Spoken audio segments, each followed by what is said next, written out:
Olá, pessoal!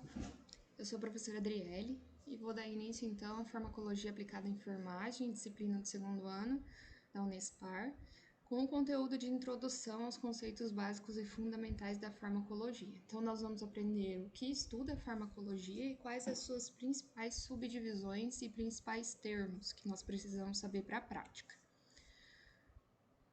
Vamos lá. Como o próprio nome diz, farmacologia nos remete ao estudo dos fármacos, né? Então, nós vamos entender o que são fármacos. Será que todo medicamento é um fármaco? Será que o nome remédio, o nome fármaco, o nome medicamento, eles são sinônimos, são a mesma coisa ou são diferentes? Então, a farmacologia, ela é uma ciência, como eu comentei, relativamente nova, relativamente recente. Por quê? Porque antigamente eles faziam os experimentos com extratos de plantas, extratos de vegetais, até resíduos animais, resíduos humanos, muitas vezes, mas nada era estudado com seriedade, não era considerado um estudo propriamente dito, tá? Então, a farmacologia foi reconhecida como ciência somente no século XX, né? Então, pensando que nós estamos no século XXI, então é uma ciência nova, uma ciência recente. E ela visa estudar como as substâncias químicas interagem com os sistemas biológicos. E vocês veem que aqui ele não fala os fármacos ou os medicamentos, ele fala mesmo substância química propositalmente, né? Então vamos colocar aqui, ó, substâncias químicas. Por quê? Porque vocês vão ver que qualquer substância química, quando introduzida ou quando interage com o organismo, ela precisa ser estudada, não necessariamente ela vai fazer um efeito benéfico, ela pode fazer um efeito tóxico, até mesmo os medicamentos podem fazer esse efeito tóxico, tá? Então, a farmacologia vai estudar quais são esses efeitos que vai ser que essas substâncias vão fazer, vão interagir com sistemas biológicos, não só do organismo humano, mas de todo organismo vivo animal, tá? Então, outra coisa que a farmacologia estuda é de que forma os medicamentos, os fármacos modificam, alteram o funcionamento dos tecidos e as funções dos órgãos. Então, lembrem que a nível orgânico nós temos as células, aí nós temos os órgãos, nós temos, desculpa, células, tecidos, órgãos e sistemas. Então, a farmacologia vai estudar como que esses sistemas são alterados por meio dos fármacos, dos medicamentos. A farmacologia é uma ciência que não é ligada somente à saúde, então tem ligação com todas as áreas da biologia, da química, né, que fazem o estudo das interações. E como eu falei, é uma ciência nova, uma ciência recente, conceituada como relacionada a estudos antigos e que está relacionado a prescrever medicamentos para alterar, então, para melhorar a saúde humana, para aliviar as doenças, ok? Vamos lá. Bom, então a farmacologia, hoje como ciência, como disciplina, vai avaliar as interações dos compostos químicos, então das substâncias, dos mecanismos químicos, quais são essas alterações, o que elas fazem com os organismos, com os sistemas biológicos e atingindo, né, com o objetivo de entender se ela atinge um efeito maléfico, tóxico ou benéfico em forma de medicamento. Então, assim, o que vai definir se ela vai fazer esse efeito benéfico ou se vai fazer o efeito maléfico, então seria a dose e a via de administração, principalmente. Então, qualquer medicamento, quando administrado no organismo humano, ele pode fazer o efeito tóxico ou o efeito benéfico, tá? Então, o que vai determinar é se está na dose correta e a via de administração correta que é indicada para aquela substância. Então, como eu comentei, a farmacologia não é só da área da enfermagem, só da área da medicina ou da farmácia, né? Ela tem diversas subdivisões e essas subdivisões se encaixam em várias disciplinas. Então, vocês podem ver aqui como a psicofarmacologia, hoje muito discutida, a farmacologia clínica, a farmacologia veterinária, as ciências farmacêuticas, o estudo dos biofármacos, a toxicologia nas patologias, na química, o estudo da química médica. Aqui nós temos algumas áreas, né, que a farmacologia estuda. Então, nós temos a área neurológica, a área dos sistemas gastrointestinais, a imunofarmacologia, a farmacologia respiratória, enfim. E aqui nós temos algumas subdivisões que a farmacologia tem. Então, eu vou comentar um pouquinho, vou conceituar o que são essas divisões. Mas a gente tem, por exemplo, a farmacoeconomia, né, que envolve o sistema econômico do nosso serviço de saúde, que a gente tem o SUS. Então, é uma área muito importante que precisa ser minuciosamente trabalhada, a questão dos gastos, das entradas, das saídas de medicamentos, né? A gente tem farmácia popular, então tudo isso entra na farmacoeconomia. A farmacogenética, a farmacogenômica, por exemplo, que eu comentei que hoje se considera as alterações genéticas que um medicamento pode causar e também as características genéticas, como elas influenciam no efeito desse medicamento no organismo humano. Tá? Então, existem várias áreas e várias subdivisões que a farmacologia se encaixa. Então, é uma disciplina que tem várias vertentes, né? Então, apesar de se encaixar, mesmo se encaixando em várias disciplinas, ela tem subdivisões específicas, que são da farmacologia, que tem esse prefixo fármaco, tá? Então, essas divisões, elas são principalmente essas 5, tá? Então, nós poderíamos considerar, vocês vão ver bastante a questão da farmacovigilância, farmacoepidemiologia, mas hoje a gente tem outras áreas da farmacologia que devem ser consideradas e têm sido muito ampliadas, tá? Têm sido muito estudadas. Então, uma por uma, vamos lá. A farmacogenética é a área da farmacologia que estuda como a composição genética, ou seja, como o desenvolvimento dos fármacos em laboratório podem contribuir para o efeito que eles fazem nos sistemas humanos, no organismo humano, né? Nos sistemas do organismo humano. Tá? E já a farmacogenômica, então a farmacogenômica ela considera as características genéticas do ser humano que ele já tem, né, por natureza, como essas características afetam, então, vão influenciar no efeito que esses fármacos vão fazer no organismo dele. A farmacovigilância é um termo que vocês precisam conhecer, precisam saber, porque ela se remete, ela se relaciona, ela está relacionada à vigilância dos eventos adversos relacionados a medicamentos. Então, se vocês pegarem uma caixinha de medicamento que vocês têm em casa e olharem o nome do laboratório que fez aquele medicamento e entrar, por exemplo, no site daquele medicamento, vocês vão ver que tem uma área só de farmacovigilância que eles deixam para tanto usuários do medicamento, né, consumidores do medicamento, e também profissionais de saúde relatarem eventos adversos, efeitos colaterais, reações alérgicas, né? O que são esses eventos adversos? Qualquer alteração que fuja do que já é esperado do medicamento. Então, por exemplo, vamos supor que você começou a fazer uso de um medicamento novo, diferente, e você fez uma reação alérgica a esse medicamento.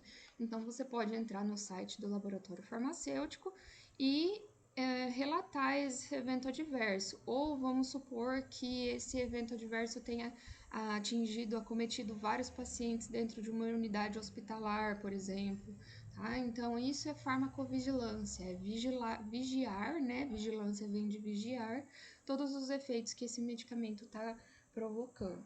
Na farmacoepidemiologia entra epidêmio, né? Então, essa área de epidemiologia vocês vão estudar agora no segundo ano, mas entra toda aquela questão de avaliação de quais efeitos aquela substância vai fazer a nível coletivo, tá? Não só a nível individual, mas também coletivo.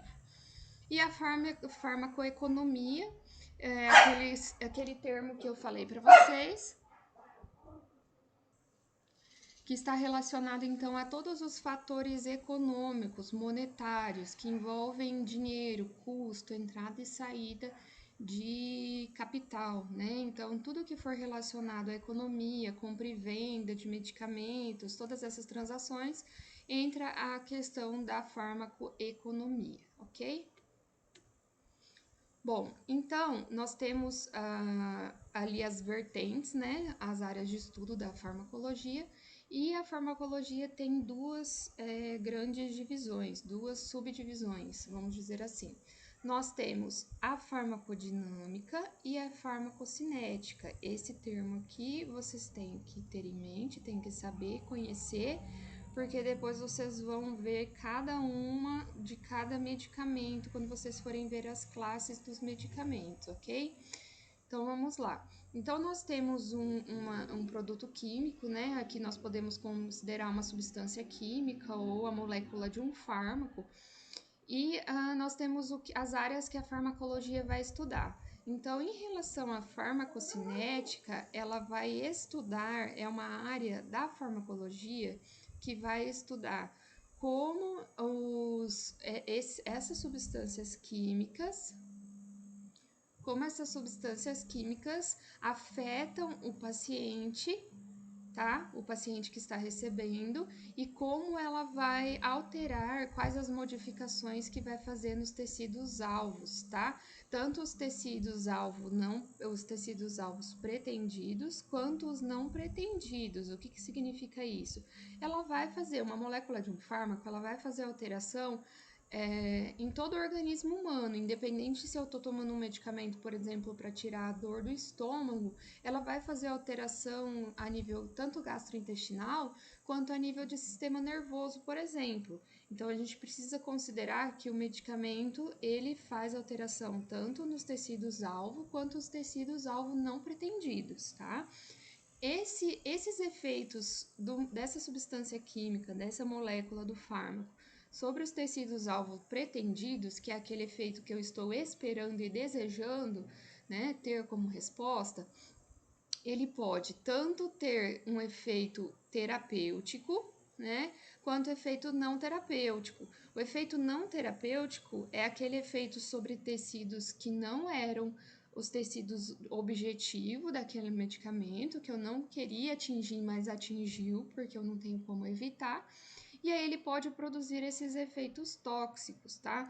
Então, ou seja, por exemplo, se eu tomo um medicamento para dor de cabeça, né? Vamos supor que eu estou com dor de cabeça, eu vou lá e tomo um analgésico.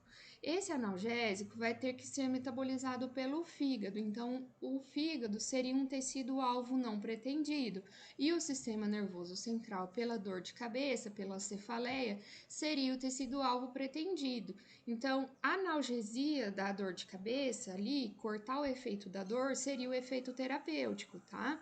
E o tecido alvo não pretendido seria um efeito tóxico, então de qualquer forma o meu fígado vai sofrer os efeitos desse medicamento, certo?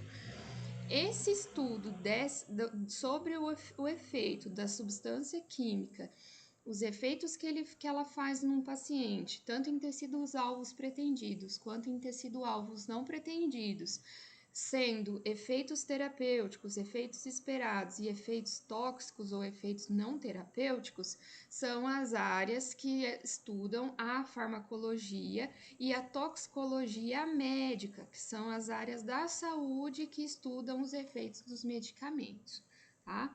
Agora, os efeitos que esse produto ou essa substância química vão fazer sobre o ambiente ou outros organismos que não sejam o organismo humano, tá? Que seja o paciente que nós estamos administrando uma medicação, ou qualquer organismo que esteja presente no contexto ambiental, vão entrar na área da farmacologia, que é a toxicologia ambiental. Tá? Então, vocês podem perceber que nós temos várias subdivisões da farmacologia. A farmacologia estuda tanto a farmacologia e toxicologia médica, ou seja, da saúde, tanto ambiental, que são os efeitos que esse produto químico vai fazer no ambiente. Então, por exemplo, os medicamentos que são descartados, que não são utilizados, medicamentos vencidos e tudo mais, eles precisam ter o destino correto e é a área da farmacologia que vai avaliar quais são os efeitos que esse medicamento vai fazer sobre o ambiente e outros organismos.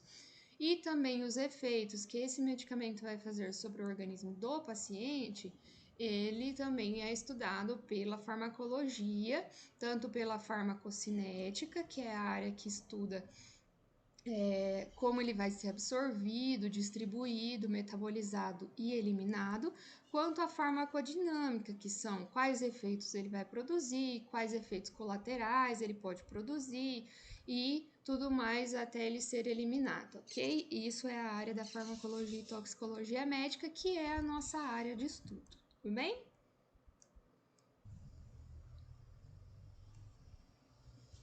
Bom, então, diante desse contexto das áreas que a farmacologia estuda, nós vamos discutir quais são os objetivos de se estudar a farmacologia.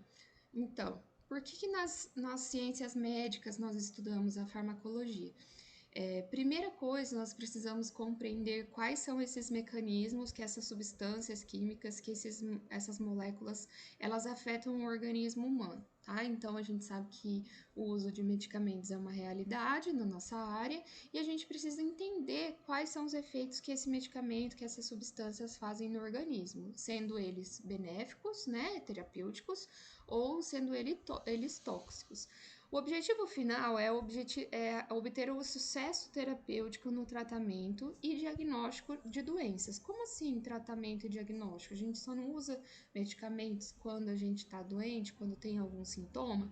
Nem sempre. Nós podemos usar alguns fármacos para fazer diagnóstico, para auxiliar em exames, por exemplo, né? Para facilitar. A gente vai ver um pouco mais para frente, mas esses medicamentos, esses fármacos podem ser utilizados para diagnóstico. E também a gente tem medicamentos e fármacos, substâncias que a gente usa para prevenir o aparecimento de doenças, como é o caso do exemplo da tuberculose. Então, pessoas que têm contato com pessoas que desenvolveram a tuberculose não necessariamente podem desenvolver a doença, mas elas podem receber um tipo de antibiótico que previne esse desenvolvimento precocemente, né? Então, no tempo certo, esse fármaco ele pode ajudar a pessoa a não ficar doente, certo? Então, conforme outra indicação, né, outro objetivo que a gente estuda é para nós conhecermos o efeito desejado, né? Então, saber qual fármaco deve ser utilizado para atingir o efeito desejado para aquela condição que eu tenho, sendo ela uma doença instalada ou o objetivo de prevenir o aparecimento dessa doença. Tá? E outra coisa que nós fazemos é estudar a farmacologia para estabelecer as concentrações adequadas, porque vocês vão ver que a linha entre o efeito benéfico, o efeito terapêutico e o efeito tóxico de uma substância química, muitas vezes é a dose que é utilizada, né? Então, qualquer medicamento na dose inadequada, ele pode se tornar um veneno. Então, por isso que eu coloquei aqui essa frase: a diferença entre o remédio e o veneno é a dose. Não sei se vocês já ouviram essa frase, mas ela é realmente verdadeira, porque qualquer medicamento, por melhor que seja para aquela determinada condição, se utilizado da forma inadequada, né? Então, por exemplo, numa dose elevada, então provavelmente eu vou ter um efeito tóxico daquela substância no organismo humano, tá? Independente do tecido, se ele era um tecido pretendido, um tecido alvo não pretendido, ok? Então vamos lá. Essa frase é do Paracelso, que era um physician, né, como eu falo. Então, Paracelso é médico e físico que estudava o efeito das substâncias químicas no organismo humano. Então, falando desse efeito terapêutico que a gente tem, nós precisamos compreender. Então, como que eu vou saber qual é a dose, qual é a quantidade dessa substância para que ela seja terapêutica e não seja tóxica para o organismo? Então, nós temos esse esquema aqui. Então, é o seguinte: quando nós ingerimos uma substância, um medicamento, um fármaco, nós temos três opções desse fármaco agir sobre o organismo, certo? Três principais opções sobre os tecidos.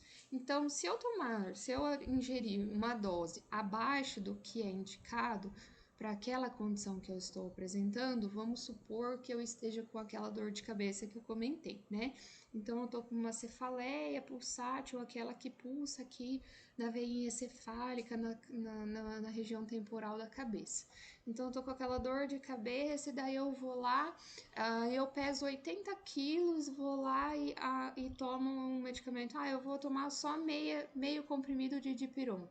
Então, será que esse meio comprimido vai ser suficiente? Se essa dose estiver abaixo do que é recomendado para o meu tipo físico, a minha quantidade de dor, a localização dessa dor, a origem dessa dor e para o meu peso, então se ela estiver abaixo, eu posso ficar nessa condição de ineficácia. Tá? Então eu não vou atingir a eficácia. Mesmo assim, esse medicamento vai passar pelo processo de absorção, biotransformação e eliminação? Vai passar, porque a molécula foi ingerida. Então, vocês vão ver, vocês vão aprender por onde que ela vai passar, e ela vai passar, porque vai estar no organismo, certo? Se eu estiver muito nervosa, muito ansiosa, e falar, eu vou tomar 3 comprimidos de dipirona, eu vou lá e faço a ingestão de 3 comprimidos. Então, eu faço um comprimido que poderia ser indicado, vamos supor que o indicado seja lá 500 miligramas, né? Então, vamos supor que a dose da dipirona para minha dor de cabeça, meu peso e tudo mais, vai ficar feinho aqui. 500 miligramas é a dose, tá? Aqui, se eu tomei metade, eu tomei 250 miligramas. Ficou feíssimo, né, gente? 250 miligramas atingi a ineficácia, então não funcionou, tá? E aqui, então, eu falo, não, eu vou tomar 3 comprimidos de dipirona, então eu vou tomar 3 vezes essa dose aqui. 3 vezes 500, então 1.500 miligramas, ou 1,5 grama, tá? 1.500 miligramas.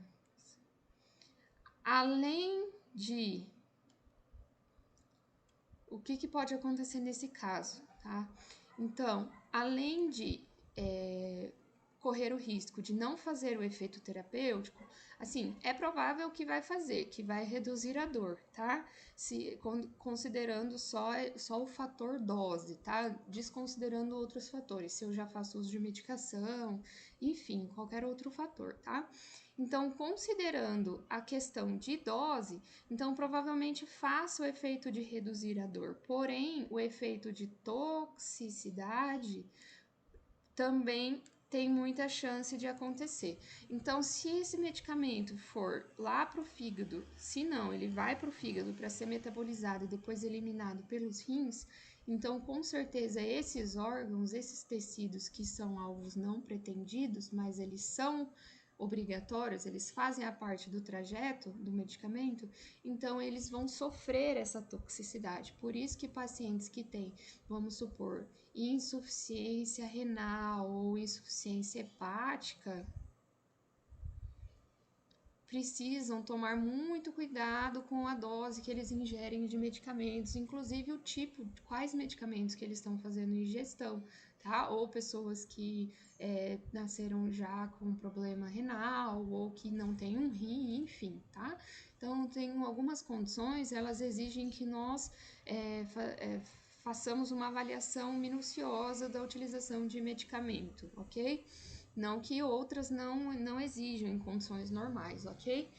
Mas aí, então, a gente tem esse efeito tóxico, tá? Então, a gente tem o efeito de ineficácia, o efeito tóxico, e aí o que acontece? Entre esse efeito de toxicidade e efeito nenhum, nós temos o que nós chamamos de janela, efeito ou índice terapêutico, que é esse espaço aqui, que é o que o medicamento vai fazer o efeito esperado no tecido pretendido, tá? Então, a gente precisa atingir, conhecer a farmacologia dos medicamentos, a farmacocinética e a farmacodinâmica, como esse medicamento é absorvido, distribuído, né? Como ele faz o efeito, para a gente poder atingir a dose adequada. Então, é aquilo que eu falei para vocês. Então, obter sucesso terapêutico, efeito desejado, tá? Concentrações adequadas daquele fármaco. Esse é sempre o objetivo final na questão da farmacologia das ciências médicas, ok? Atingindo, produzindo o menor efeito tóxico possível, né? Ou de preferência não fazendo, e fazendo o controle dos efeitos colaterais, dos efeitos adversos, tá? Então, esse efeito terapêutico, o efeito farmacológico janela, índice terapêutico, todos são sinônimos. Qual que é o objetivo? Produzir o efeito clínico para aquele paciente que está recebendo a medicação, tá? Então, esse benefício, esse efeito, ele depende desses fatores externos, ou seja, você utilizar a dose correta, o medicamento correto, nos intervalos de horários corretos, mas também depende de fatores internos, que são aqueles que a gente entra nas questões biológicas das pessoas, nas questões até genéticas, né? Alguns fatores que nem sempre nós podemos controlar, nós podemos mensurar até, né, na prática clínica, mas que muitos a gente pode levar em consideração na hora de administrar ou até os profissionais que vão prescrever esses medicamentos, certo? Então, alguns fatores que entram nesse quadro de fatores internos e externos são a forma farmacêutica. O que significa isso? Aquela dipirona 500 miligramas, será que 500 miligramas de dipirona em gotas faz o mesmo efeito, tem a mesma indicação de um comprimido de dipirona 500 miligramas?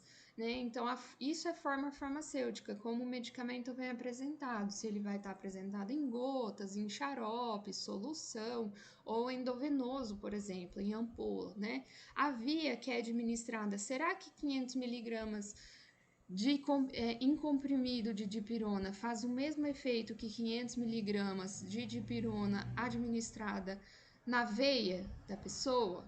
Será? Não sei, nós vamos aprender isso aqui, estudando a farmacologia, tá?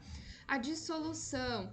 Então, será que tá vendo que a gente tá avançando, né? Então, será que esses 500 miligramas de dipirona administrado na veia, ele tem o mesmo efeito? Será que eu posso fazer sem diluir no soro? Posso fazer direto na veia? Será que faz diferença no efeito? Né? Será que vai ter benefício ou eu estou fazendo um malefício? Então, será que eu preciso de diluir em água destilada? Será que eu não preciso? Então, isso aqui a gente precisa saber, tá? Tanto quem está prescrevendo quanto quem está administrando. Não é só o médico que precisa saber isso, a gente tem que tomar cuidado. E as características individuais, como eu falei para vocês. Então, desde a característica fenótipo, que é isso? Do externo, né? Que nós conseguimos ver, que é o peso, a idade, o estado clínico que a pessoa tá, se ela tá desidratada, se ela tá hiperidratada, se ela tá demasiada, né? Se é mulher, se é homem, se é criança. Então, essas condições, até as condições internas dele, que nós não estamos vendo a olho nu, como, por exemplo, o que eu falei para vocês, se eles têm uma insuficiência renal, se ele tem uma insuficiência hepática, se às vezes ele não tem a célula que deveria ter para receber aquele medicamento e fazer o efeito. Tudo isso nós devemos considerar, nós precisamos avaliar, tá? Nós precisamos conhecer enquanto ciência, porque tudo isso vai influenciar no que nós chamamos de biodisponibilidade. Então, prestem atenção que aos poucos nós vamos falando, citando vários conceitos da farmacologia. Então, aqui nós vimos, né, nós vimos o que é janela e índice terapêutico, né? Então, quando nós atingimos o efeito tóxico, o efeito de ineficácia e o efeito terapêutico, ou janela terapêutico, que a gente fala bastante, tá?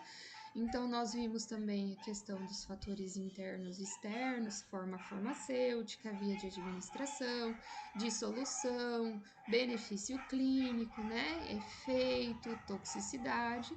Nós vimos a questão da farmacocinética e farmacodinâmica, mas nós ainda vamos trabalhar bem o que são esses conceitos.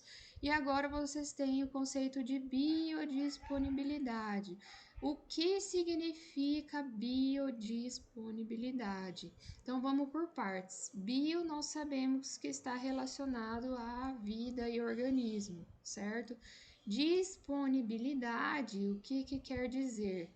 Então, o quanto está disponível dessa substância que foi administrada no organismo, nos sistemas humanos, nos organismos daquela vida que nós estamos administrando, tá?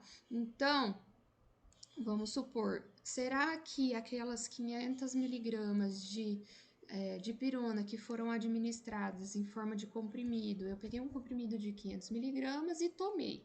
Será que esses 500 miligramas vão estar disponíveis na minha corrente sanguínea em todo o meu organismo?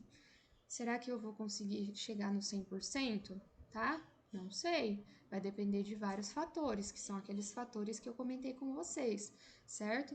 Então, biodisponibilidade é a quantidade de medicação administrada que chega à circulação sistêmica. O que é circulação sistêmica? Corrente sanguínea, tá? Então, vocês vão ver que mesmo o medicamento ingerido de forma oral, ou seja, pela boca, que vai para o estômago e depois para o intestino, ele é absorvido para a corrente sanguínea, tá? Então, é a quantidade de medicação administrada que chega à circulação na forma intacta, ou seja, na forma não quebrada, na molécula do jeito que ela foi ingerida, ela chegou na corrente sanguínea.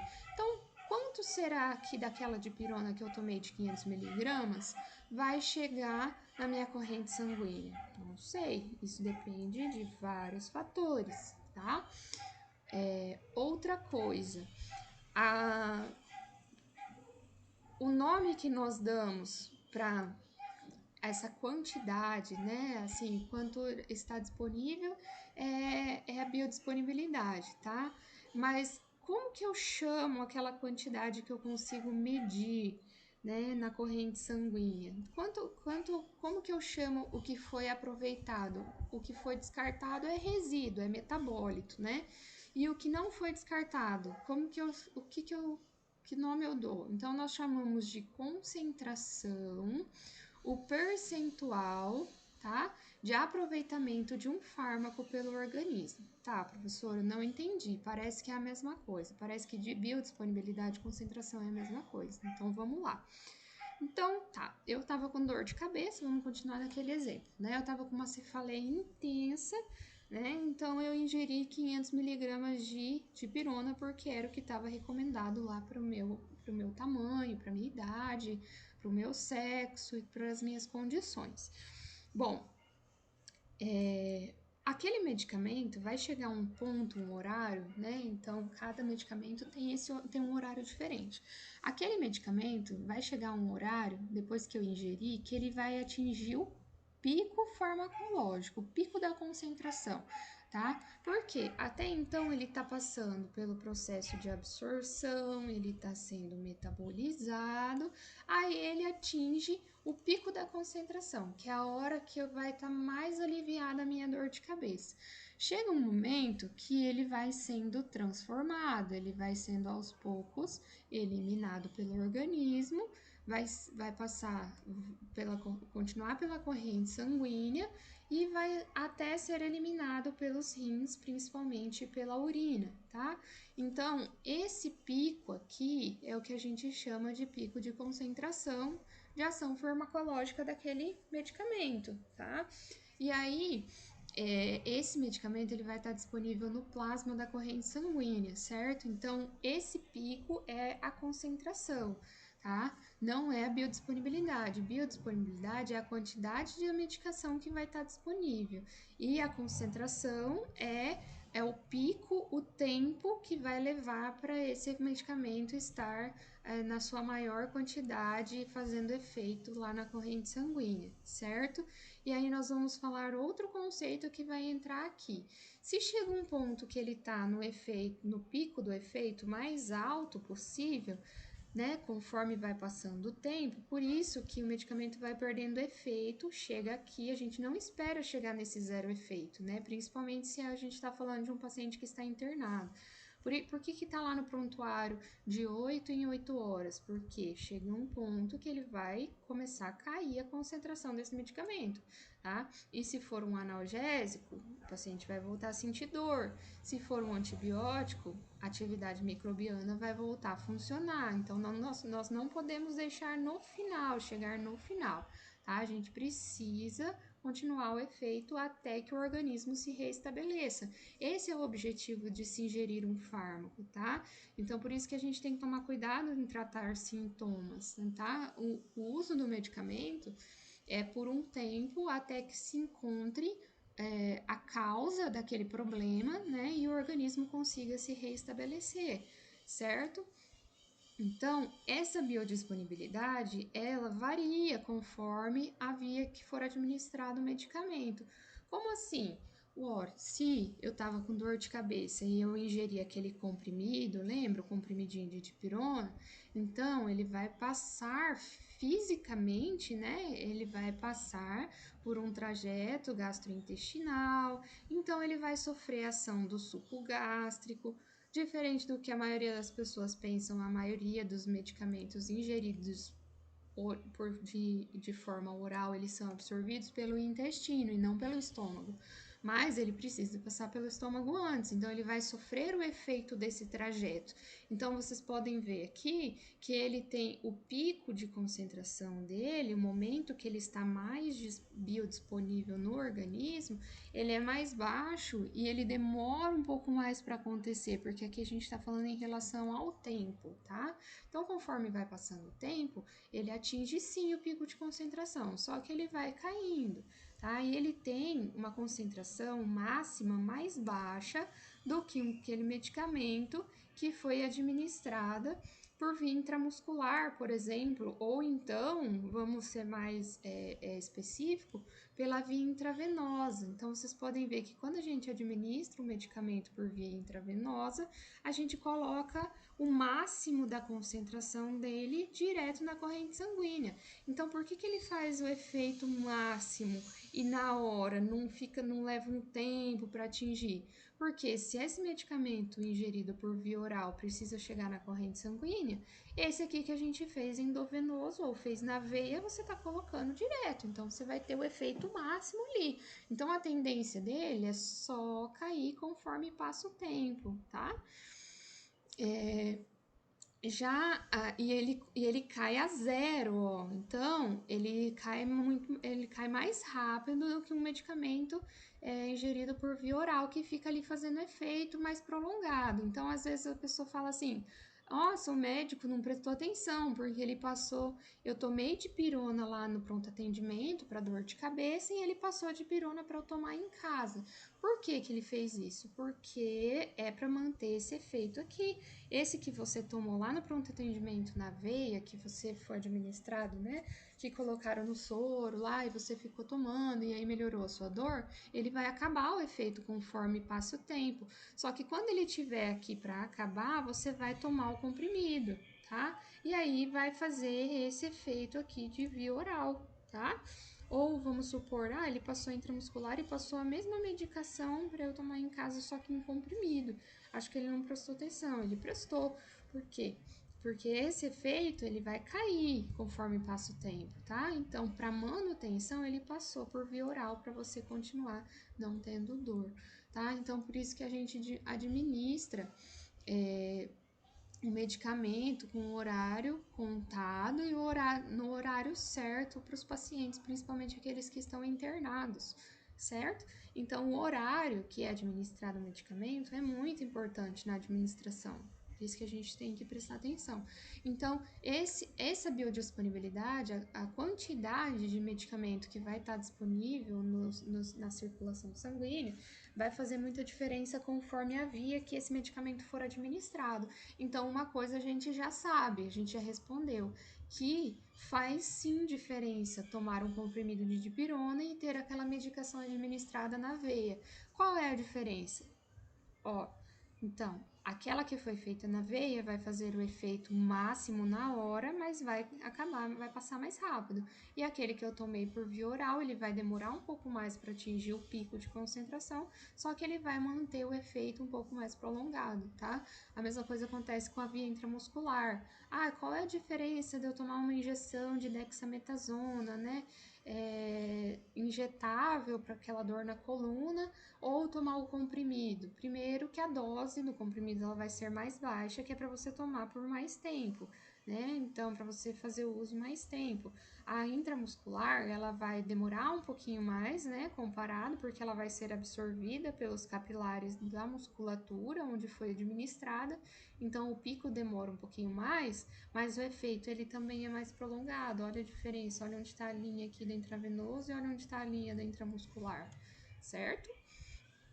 Então, a gente já sabe que faz sim a diferença.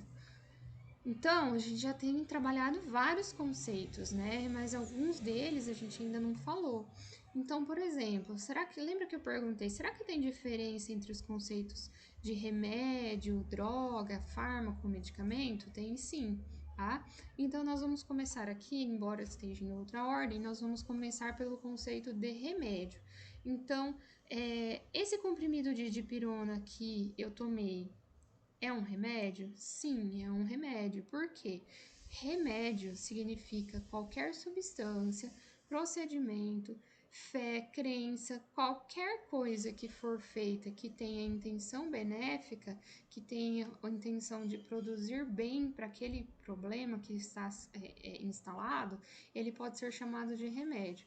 Não entendi. Vou dar um exemplo. Ó,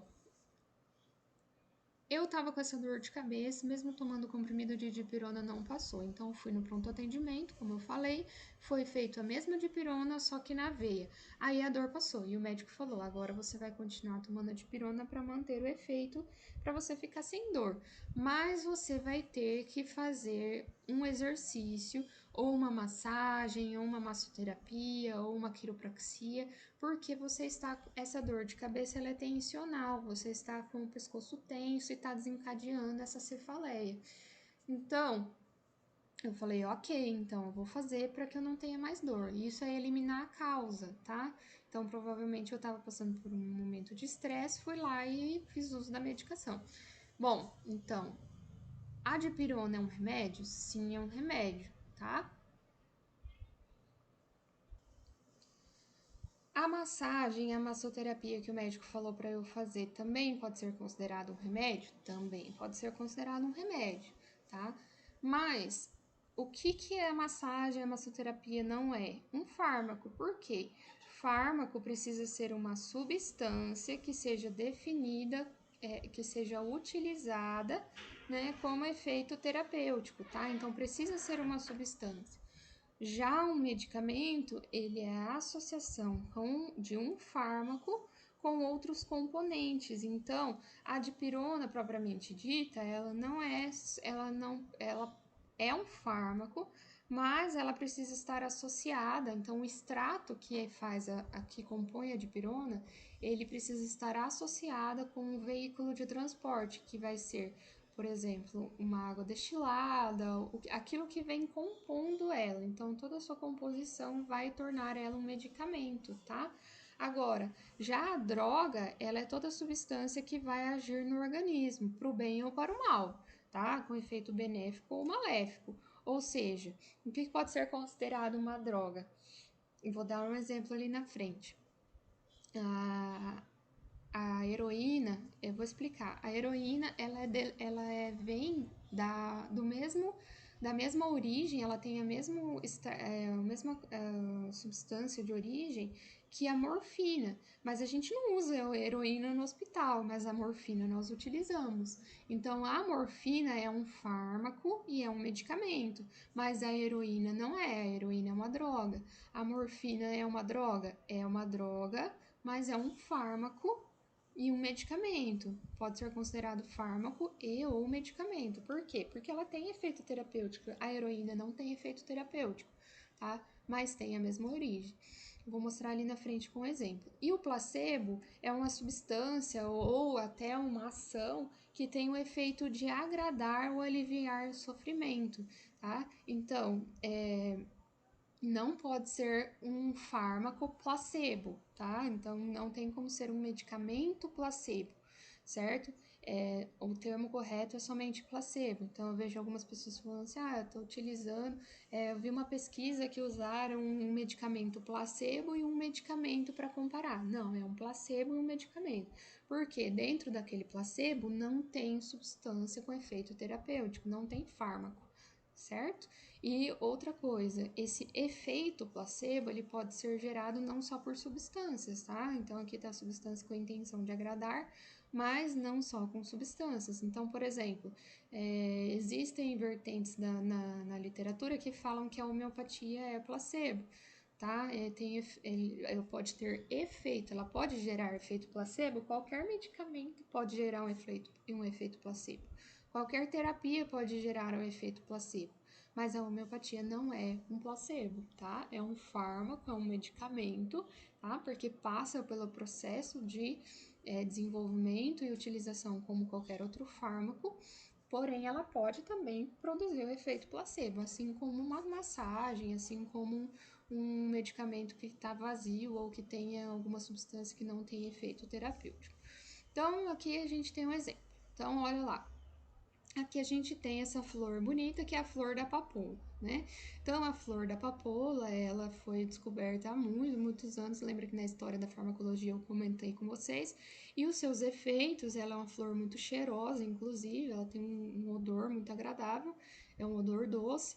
Então, aqui a gente tem a semente da papoula e aqui a gente tem a flor, né? Então, da papoula foi extraída o que nós chamamos de ópio. Então, dessa sementinha da papoula se extrai essa substância leitosa que é considerada o ópio.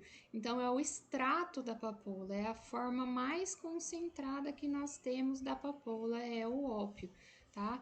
Então, vamos lá. A papoula pode ser considerado um remédio? Pode ser considerado um remédio, porque é dela que vai ser extraído a substância para produzir efeito, tá? Esse efeito ele pode ser bom ou pode ser ruim. Como assim? Ué, o ópio nós não utilizamos no hospital, mas nós utilizamos a morfina, tá? Então, o ópio, esse extrato do ópio, ele é uma droga. Lembra que eu falei que droga é toda substância que atua no organismo. Se eu ingerir esse ópio, vai produzir efeito? Com certeza. Então, ele pode ser chamado de droga, tá? Dessa droga, do ópio, nós podemos extrair a morfina, que é uma droga? Sim, ué, mas não entendi. Se o ópio vai produzir o efeito, como que eu vou chamar o ópio e a morfina de droga? Porque a morfina também produz efeito sobre o organismo. Toda substância que produz efeito sobre o organismo pode ser chamada de droga. Então, a morfina que nós utilizamos no hospital, ela é uma droga. Mas ela também é um medicamento. Ué, como assim? Ué, eu tô produzindo, o objetivo de administrar morfina é ter um efeito terapêutico, não é?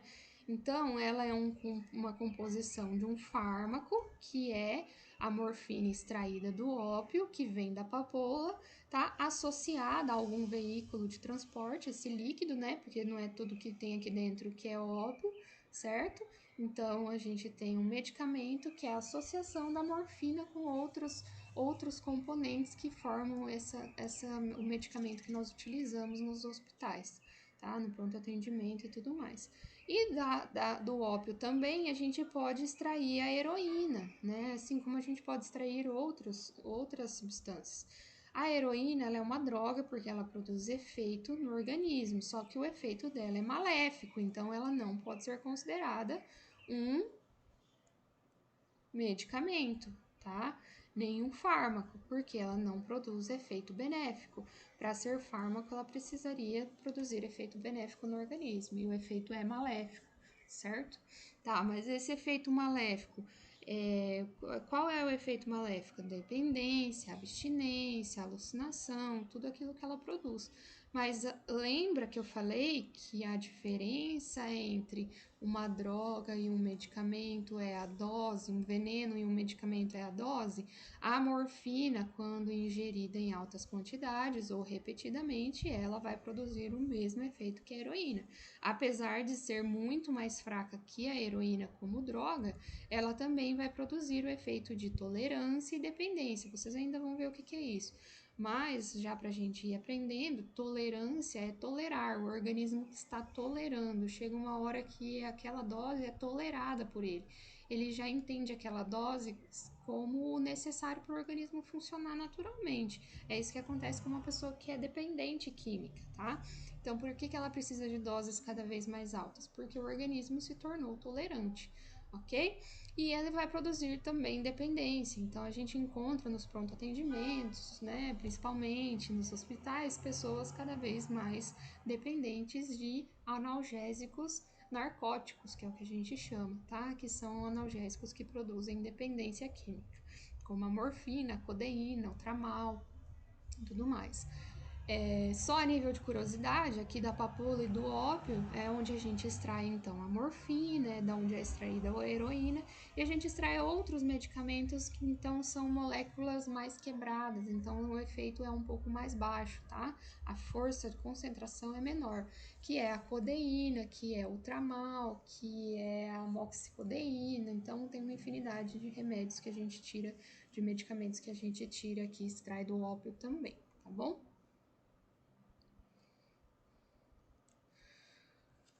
Outro conceito que a gente tem que ter em mente é a diferença de medicamento referência, medicamento genérico e similar. Então, lembra que eu estava falando da cefaleia que eu fiz uso de dipirona para tirar a dor? Então, assim, não sei se tem aqui a forma de apresentação. Então, volto aqui. Então, a forma de apresentação que eu estava comentando com vocês é essa aqui. Aqui a gente pode ter como exemplo. Então, ó, aqui a forma de apresentação da dipirona é gotas, tá? Aqui é comprimido, tá vendo aqui embaixo? E aqui também a gente tem gotas. Mas a dipirona também tem via de administração de ampola para ser feita intramuscular ou via endovenosa. E tem também a solução, que são os xaropes, tá? Então, eu vou explicar a diferença entre medicamento genérico, referência e similar. Então, primeiro a gente vai falar do medicamento referência, que é um medicamento base, tá? Medicamento referência é aquele primeiro medicamento que foi desenvolvido. Então, a dipirona, lá quando ela foi descoberta e ela foi produzida e desenvolvida em laboratório farmacêutico, é a referência, tá? Então, é um medicamento que foi testado e foi patenteado. O que significa isso? O laboratório que desenvolveu pela primeira vez e colocou no mercado pela primeira vez, ele compra, ele paga a patente desse medicamento, que é o direito de só ele comercializar esse medicamento por um tempo, tá? Geralmente gira em torno de 15 a 20 anos. Então, o processo para um medicamento ser colocado no mercado, ser colocado na prateleira da farmácia, ele demora, tá? Então, os medicamentos, eles não vão surgir assim do nada, tá? Tão rapidamente. A gente tem visto isso com a Covid-19. Até esse medicamento ser colocado em circulação para acesso da população, demora, certo? Então, esse é o medicamento referência, é o primeiro. Já o medicamento genérico, é aquele que depois que passou o tempo da patente, os outros laboratórios podem produzir e eles entram em um acordo e fecham um contrato com o governo para produzir esse medicamento. E esse medicamento genérico, ele necessariamente precisa ter um valor de até 60% do valor do medicamento referência. Então, se esse medicamento referência custa R$ 10, então esse medicamento aqui não pode custar mais que R$ 60, que R$ 6, desculpa, tá? Que é 60%. Se esse medicamento for R$ 20, ele não pode custar mais que R$ 12, e assim sucessivamente. Então, ele tem que custar até 60% do valor do medicamento de referência, não pode custar mais que isso, certo? E aí ele tem o mesmo princípio ativo, ou seja, também é dipirona, e dosagem daquele que passou pelos testes. Ele também passa por testes, tá? Mas o primeiro teste é feito pela referência, depois vem o genérico, certo? E ele pode daí circular no mercado. E ele precisa necessariamente ter a tarja, é obrigatório que ele tenha a tarja de genérico. Um medicamento similar, ele não é genérico. Então, quando vocês vão na farmácia, ele fala assim, tem o similar. O que significa isso? Ele tem o mesmo princípio ativo, também é de pirona, tá? E ele pode ter doses diferentes, então vocês estão vendo que aqui, ó, tem 500 miligramas, aqui tem 1 grama, então ele pode ter doses diferentes, tá? Ele pode ser produzido por outro laboratório que não seja aquele que patenteou, porque já passou o tempo, tá? Venceu a patente, certo? E ele vai poder ter o custo que o laboratório achar conveniente, que se enquadra nas necessidades da indústria farmacêutica, certo? Então, o medicamento similar tem o mesmo princípio ativo, porém ele é produzido depois que venceu a patente da referência e ele não é genérico, então ele não precisa custar até 60%. Inclusive, nós encontramos similares mais caros do que o medicamento referência, porque quem coloca o preço é o laboratório que produziu, conforme o que ele considera conveniente, tá bom? Então, aqui eu dei o exemplo da dipirona, certo? E aqui tem o exemplo do atenolol. Então, o atenol, né, que é o medicamento referência, que é do laboratório AstraZeneca, ele tem 50 miligramas. Então, o genérico precisa ser da mesma dosagem aqui, ó, o medicamento genérico. Ele tem a tarja e ele precisa custar até 60%, que é da biosintética, né? Então, a gente tem que observar essas informações na embalagem dos medicamentos também. Então, aqui o laboratório é biosintética, mas a biosintética é uma segunda linha, vamos dizer assim, é um sublaboratório da ASH, que é mais conhecida. E aqui a gente tem o Atenopress, que esse Rzinho aqui, de registrado, significa que ele só esse laboratório produz Atenopress. O que significa isso, gente? Na verdade, esse aqui é um nome comercial, tá? Outro detalhe que eu não comentei, vou comentar, é que o genérico, ele não vem com um nome comercial, ele sempre tem que vir com o nome do princípio ativo, ele não tem nome comercial. Esse aqui não, ó, o medicamento referência, ele tem o R de registrado, marca registrada, e o Atenopress também, tá? Esse aqui é da Sandoz, né? Inclusive a Sandoz tem laboratório aqui perto de Londrina. Enfim, e ele não contém a tarja. Então, esse aqui pode ser mais caro que o genérico e pode ser mais caro que o referência, mas o genérico não pode ser mais caro que o referência, ok? Mas pode acontecer do genérico ser mais caro que o similar, tá bom? Então, por enquanto, nós vamos parar por aqui. Depois a gente volta nessa questão do processo de liberação e produção de novos medicamentos, tá? A gente se vê na próxima aula.